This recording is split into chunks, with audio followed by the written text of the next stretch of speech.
کیا آپ کی دعائیں قبول نہیں ہو رہی؟ ہو سکتا ہے آپ وہ 5 بڑی رکاوٹیں نہیں جانتے جو اللہ اور آپ کی دعا کے درمیان دیوار بن جاتی ہیں۔ اگر آپ ان میں سے ایک ہیں تو اس منٹ اپنی اصلاح کر لیجئے۔ آج ہم ان 5 بد نصیب لوگوں کو جانیں گے جن کی دعائیں رد ہو جاتی ہیں۔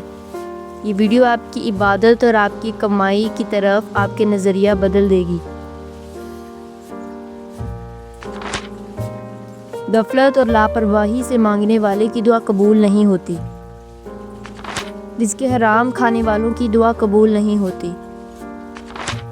گناہ اور قطع رحمی کرنے والے کی دعا قبول نہیں ہوتی۔ زبردستی ٹیکس وصول کرنے والے کی دعا قبول نہیں ہوتی۔ نیکی کا حکم نہ دینے اور برائی سے نہ روکنے والے کی دعا قبول نہیں ہوتی۔